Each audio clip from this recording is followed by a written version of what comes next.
Hello everyone, एक बार फिर से आपका AW365D पे हार्दिक अभिनंदन है। I hope you are all doing well in your life. और इसी होप के साथ हम क्या करते हैं, आज की कॉन्सेप्ट की शुरुआत करते हैं। माय स्टूडेंट, जैसा कि आप जान रहे हैं कि यहाँ पे सिंटैक्स यानी कि सब्जेक्ट वर्ब एग्रीमेंट की जो कॉन्सेप्ट है वो आपके सामने लाई जा रही है। और माय स्टूडेंट यकीन मानिए, जितना भी रूल्स अभी पढ़ाया गया है, अगर आप पहली बार AW365D पे जुड़ रहे हैं ना, तो हर एक कॉन्सेप्ट को प्लेलिस्ट से जाइए, चेकआउट करिए, वहां से हर एक कॉन्सेप्ट को देखिए, सब्जेक्ट वर्ब एग्रीमेंट के पार्ट को। हर एक क्लास आपके लिए इतनी बेनिफिशियल है ना कि ये न केवल आपके एकेडमी लेवल बल्कि आपके कॉम्पिटिटिव लेवल के लिए भी बहुत ही हेल्पफुल होगा। और जो बच्चे की फाउंडेशन यानी कि जो बेस अगर इंग्लिश में कमजोर है ना, आप मेरे से जुड़िए। AW365D आपसे प्रॉमिस किया है कि एक भी कॉन्सेप्ट आपके सामने पहली बात तो पेड क्लास नहीं लाई जाएगी, फ्री ऑफ कॉस्ट। मैं किसी से डरता नहीं हूं। मैं इस प्लेटफॉर्म पे इंग्लिश की हर एक कॉन्सेप्ट इसी वे में आपको समझा के पढ़ा के मैं चला जाऊंगा और आपके माइंड में लॉक करवाने की जो जिम्मेदारी है वो मेरी है। अब यहाँ माय स्टूडेंट, अगर आप पहली बार जुड़े हैं ना, तो 3 से 4 मिनट अपने इस भाई को सुनो, AW365D पे एक्सप्लेनेशन को सुनो। यहाँ पे हर एक कॉन्सेप्ट को खोखला कर दिया जाता है, यानी कि जो एक्सप्लेनेशन होती है तोड़ तोड़ के आपके सामने, जब तक यहाँ पे लॉक ना हो जाए ना, तब तक यहाँ पे आपको पढ़ाया जाता है और समझाया जाता है। नहीं विश्वास है तो यहाँ पे आप 2 से 3 मिनट जुड़िए आज, अगर पहली बार जुड़े हैं। अगर कॉन्सेप्ट माय स्टूडेंट आपके सामने अगर जबरदस्त आपको समझ में आती है, तो बस एक काम करिएगा हम लोग के लिए, AW365D और उसकी टीम के लिए, कि आप जितने भी बच्चे पढ़ने वाले हैं इंग्लिश और उनके ऐसा लगता है कि इंग्लिश बहुत ही टफ है, ग्रामर हमारे पल्ले नहीं पड़ता है,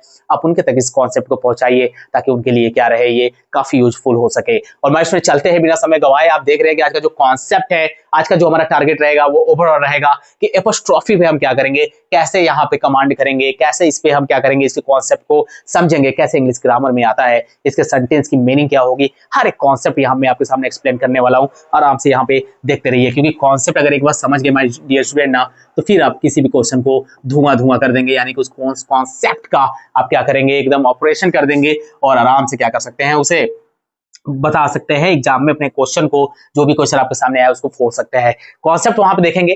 कॉन्सेप्ट है एपोस्ट्रोफी का। सबसे पहले ये समझ लीजिए माय फ्रेंड कि जो मैंने यहाँ पे एपोस्ट्रोफी लिखा है, ना, ये होता क्या है। सो माय स्टूडेंट, ये आप जानते हैं कि आप सब्जेक्ट वर्ब एग्रीमेंट में जो आप कॉन्सेप्ट समझते हैं, वो कॉन्सेप्ट किसका समझते हैं, वो आप समझते हैं सब्जेक्ट का और वर्ब का। आप किसका समझते हैं, सब्जेक्ट का और वर्ब का। इनके बीच का जो कॉम्बिनेशन होता है, जो एग्रीमेंट होता है, वही आपका कहलाता है सब्जेक्ट वर्ब एग्रीमेंट। लेकिन ये जो एग्रीमेंट वर्ड है ना, वो क्या आपको शो करता है कि जैसा आपका नाउन होगा वैसा आपका वर्ब होगा। वर्ब आपका सिंगुलर भी हो सकता है, प्लूरल भी हो सकता है, नाउन आपका सिंगुलर हो सकता है, प्लूरल हो सकता है। तो यहाँ पे जो एपोस्ट्रोफी है ना, अच्छा पहले इसका कॉन्सेप्ट मैं आपको मैंने बताया है, मैं आज लिखूंगा नहीं, चलिए लिख देते हैं, क्योंकि कुछ नए बच्चे हमेशा ऑनलाइन प्लेटफॉर्म है ना तो जुड़ते रहते हैं। जो वर्ब होता है माय स्टूडेंट ना, पूरी इंग्लिश ग्रामर की बात कर रहा हूँ, वर्ब का जो फर्स्ट फॉर्म आप देखते हैं, ये ऑलवेज प्लूरल होता है। वर्ब में जैसे ही आप यस या ईएस लगा देंगे तो आपका जो वर्ब होता है वो वर्ब आपका कैसा बन जाता है, वर्ब आपका प्लूरल बन जाता है। लेकिन माय स्टूडेंट, अगर नाउन के कॉन्सेप्ट की बात की जाएगी वही, तो नाउन का कॉन्सेप्ट अलग चलता है। नाउन में जब बात की जाएगी आपकी ना, तो नाउन भी होता है, जो नाउन आप देखते हैं वो अपने आप में हमेशा सिंगुलर होता है। लेकिन नाउन में जैसे ही आप क्या करेंगे, यस या ईएस लगाएंगे ना, तो जो नाउन होता है ना, वो नाउन आपका कैसा हो जाता है, नाउन आपका प्लूरल बन जाता है। बस इतना ही कहानी आपको समझ में आनी है। और जो वर्ब की कॉन्सेप्ट है माय स्टूडेंट, वो आपका हेल्पिंग वर्ब भी होता है और एक होता है आपका मेन वर्ब। और जो आपका मेन वर्ब होता है ना, उसी कॉन्सेप्ट मैंने बताया कि प्लूरल और सिंगुलर होता है। ठीक है, इतनी कहानी समझ में आई। तो अब जो एपोस्ट्रोफी का जो कॉन्सेप्ट है वो ये कहता है माय स्टूडेंट कि ये आपके इंग्लिश ग्रामर में इसका नाउन के साथ गेम चलता है। क्या सर, क्या बात करते हैं, नाउन के साथ गेम चलता है। यस माय स्टूडेंट, सिर्फ नाउन के साथ गेम चलता है और नाउन आपके सिंगुलर भी होते हैं, प्लूरल भी होते हैं। लेकिन एपोस्ट्रोफी टाइप्स कितने होते हैं एपोस्ट्रोफी के, लगाएंगे कैसे, इसको जरा सीखिए। एक ही बार में आपको कहीं भी कोई भी बुक उठाने की जरूरत नहीं है, किसी से भी पढ़ने की जरूरत नहीं है, बस यहाँ ध्यान से देखिएगा।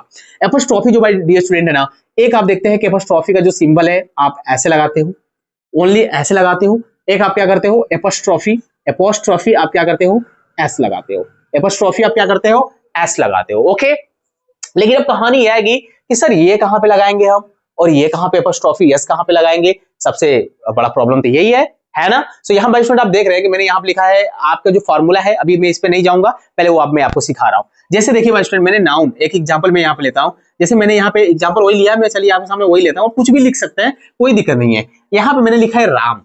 आपका राम कैसा है, सिंगुलर है ना, राम सिंगुलर है ना। ओके ठीक है, राम सिंगुलर है मेरे भैया, राम सिंगुलर है। तो राम अगर सिंगुलर है तो इसमें जो एपोस्ट्रोफी आप लगाएंगे ना, इसमें एपोस्ट्रोफी हमेशा यस लगेगा। यानी कि कहानी आती है एपोस्ट्रोफी की कि आपको सिंगुलर नाउन और प्लूरल नाउन के साथ लगाते हैं। अगर सिंगुलर नाउन दिया रहेगा, सिंगुलर नाउन दिया रहेगा किसी भी सेंटेंस में, तो एपोस्ट्रोफी एस का यूज करेंगे। जैसे यहां पे लिखा हुआ है राम्स, अगर मैं यहां पे बोल दूं माय स्टूडेंट आपका यहाँ पे राम्स बुक मैंने लिखा, तो इसकी जो मीनिंग निकल के आएगी माय स्टूडेंट वो क्या आएगी, क्या निकल कर आएगी, द बुक ऑफ राम। ठीक है, राम की किताब की बात आएगी यहाँ पे, द बुक ऑफ राम की बात आएगी। ठीक है, और यहाँ पे अगर बाय स्टूडेंट अगर मैं इसको अगर एक प्लूरल में नाउन यहाँ पे लेता हूं, ध्यान से देखते रहिएगा। अगर मैं यहाँ पे प्लूरल नाउन ले लिया, चले मैंने यहाँ पे ले लिया बॉयज, यहाँ पे नाउन कैसा आता है सर, प्लूरल नाउन है। ओके, प्लूरल नाउन है। ठीक है मेरे भैया, समझ रहे हैं, नोट्स करते रहिएगा हमारे स्टूडेंट, क्योंकि अगर छूट गया तो फिर मजा नहीं आएगा। अब यहाँ पे बॉयज है, यहाँ पे एपोस्ट्रोफी मान लिया आप, सिंबल ये जो आप देख रहे हैं ना, आप बस ये लगाइए एपोस्ट्रोफी, बस ये लगाइए। अगर मैं यहाँ पे भी बोल दूं बॉयज बुक, या फिर मैंने बोल दिया हॉस्टल, ठीक है, या फिर मैंने बोल दिया कॉलेज, सो माय फ्रेंड जब आप इसकी मीनिंग के लिए जाएंगे तो इसकी भी मीनिंग सेम निकल कर आएगी, द हॉस्टल ऑफ बॉयज, वो इस तरह से आएगी। मजा आ रहा होगा माय फ्रेंड आपको समझ के, यहाँ पे एपोस्ट्रोफी का कॉन्सेप्ट, पहले कॉन्सेप्ट समझ में आया क्या, पहले एपोस्ट्रोफी होता क्या है, कहां पे लगता है, ये समझ में आया क्या, आ गया ना। तो अब चलते हैं कॉन्सेप्ट की तरफ, और धुआं धुआं कर देंगे आप अपने एग्जाम में। अब मुझे पूरा एकदम कॉन्फिडेंस है कि मैं यहाँ पे जो भी एक्सप्लेन करने वाला हूँ आपको समझ में आएगा, और बहुत ही बेहतरीन तरीके से समझ में आएगा। बस यहाँ पे दिल लगा के देखते रहिए माय स्टूडेंट कि कॉन्सेप्ट यहाँ पे है क्या।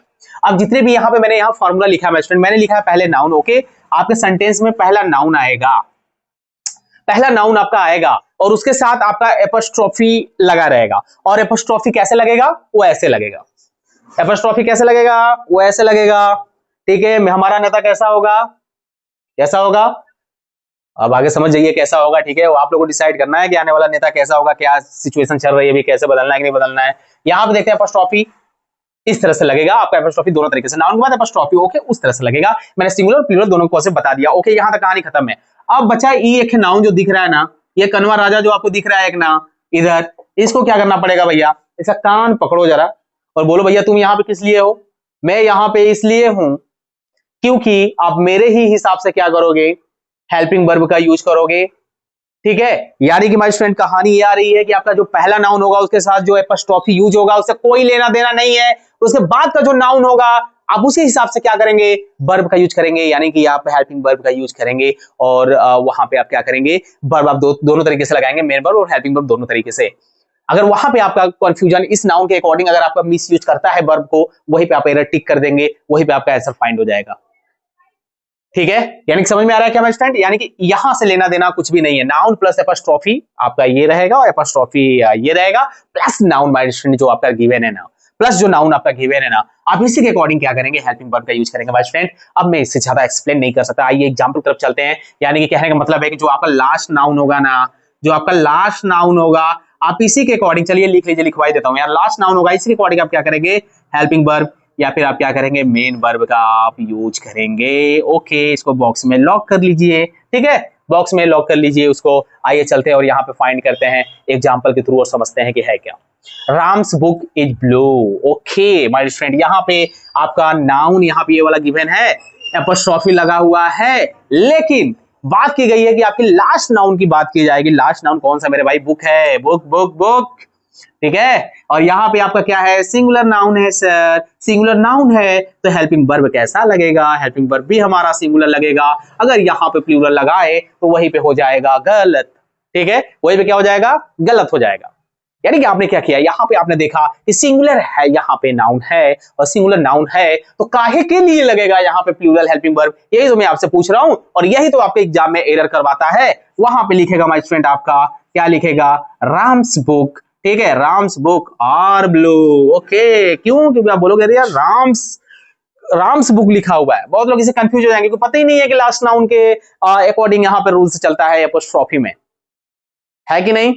तो इस फार्मूला पे कभी भी आपके सामने क्वेश्चन आएगा तो क्वेश्चन को उड़ा देंगे आप, आई होप कि माय स्टूडेंट आप उड़ा देंगे। यहाँ देखिए द बॉयज, यहाँ पे प्लूरल है ना, तो यहाँ पे एपोस्ट्रोफी इस तरह से लगा है। हॉस्टल कैसा है, सिंगुलर नाउन है, सिंगुलर नाउन है तो हेल्पिंग वर्ब कैसा लगेगा, हेल्पिंग वर्ब सिंगुलर लगेगा सर, एकदम सेंटेंस चौकस है, एकदम करेक्ट है। Women's college is the famous in Bihar, अब यहाँ पे वीमेंस से कोई लेना देना नहीं है, कॉलेज आपका सिंगुलर नाउन है तो यहाँ पे वर्ब कैसा लगेगा, वर्ब हमारा सिंगुलर लगेगा। एंड ये आपका सेंटेंस बिल्कुल करेक्ट है माय स्टूडेंट। रॉन्ग कैसे देगा, यहाँ पे आर कर देगा सर, एक प्लूरल वाला एग्जांपल दे दीजिए ना, क्या करना है माय स्टूडेंट, अपने से क्रिएट कर लिया करिए यार। यहाँ पे अब इतना तो बड़े आप लोग हो गए हैं, छोटे तो है नहीं, बस कॉन्सेप्ट आपको सामने बता दिया जाए, आप आराम से क्या करिए, यहाँ पे धुआं धुआं कर दीजिए। जैसे यही मैं लिख रहा हूँ, यहाँ पे जरा ध्यान से देखिएगा, मैंने लिखा हुआ है राम नाम, चलिए मैं लिखता हूँ राम्स, मैंने लिख दिया बुक्स, मैंने लिखा था क्या बुक, अब मैंने लिख दिया बुक्स, ठीक है, राम्स बुक्स। अब मैं यहाँ पे आपके सामने लिख रहा हूं आर रेड। अब बताइए क्या सेंटेंस सही है, सेंटेंस सही है my student, yes my student sentence सही है, रॉन्ग नहीं है। क्यों, क्योंकि यहां से मुझसे इससे लेना देना नहीं है, राम आप जाइए, ठीक है, आप भाड़ में जाइए, आपसे कोई मतलब नहीं है। यहाँ पे बुक्स है ना, बुक्स का मतलब माय स्टूडेंट आपका क्या है, यहाँ पे प्लूरल नाउन हो गया। आप अब यहाँ पे प्लूरल नाउन हो गया, तो प्लूरल नाउन हो गया तो आपका वर्ब कैसा होगा, ठीक है, हमारा नेता कैसा होगा, यहाँ पे आपका वर्ब कैसा होगा, यहाँ पे वर्ब हमारा अब प्लूरल होगा, प्लूरल होगा, सेंटेंस बिल्कुल चौकस है और ये आपका करेक्ट है। एक बार अच्छे से देखिए, अपनी आंखें खोल के एक बार अच्छे से देख लीजिए यहाँ पे माय स्टूडेंट, क्योंकि अगर एक बार आप यहाँ पे लॉक कर लेते हैं अपने माइंड में तो फिर ये कॉन्सेप्ट आपके सामने कुछ भी नहीं है, कॉन्सेप्ट का आप धुआं धुआं कर देंगे, क्योंकि कहीं ना कहीं आपके अंदर जो आग चल रही है वो हम लोग समझ सकते हैं। क्योंकि मिडिल क्लास फैमिली से जब कोई बच्चा ऊपर आता है और स्ट्रगल करके उसे लगता है कि मुझे सिचुएशन को, हालात को बदलना है ना, वो आप ही हैं। जो बच्चा सीख रहा है इंग्लिश, जो पढ़ रहा है, जो वास्तव में लगता है कि यार मुझे अपने सपनों को पूरा करने के लिए हर एक सब्जेक्ट क्लास 12 तक जरूरी है, पहले उतना परसेंटेज आना चाहिए तभी आईआईटी में बैठेगा, नीट की एग्जाम में बैठेगा, और उसके लिए हर एक सब्जेक्ट मायने रखता है। एंड अगर मे बी अगर 1% भी चांस अगर आप अपने लाइफ में फेल होते हैं और कुछ ड्रीम आपका है बनने का कि मुझे क्या बनना है लाइफ में, मुझे कौन सी रिस्पेक्ट चाहिए अपने लाइफ में, कौन सा ओहदा चाहिए मुझे, उसके अकॉर्डिंग आप काम करेंगे तो आपको कहीं ना कहीं गवर्नमेंट एग्जाम के लिए आप जाएंगे।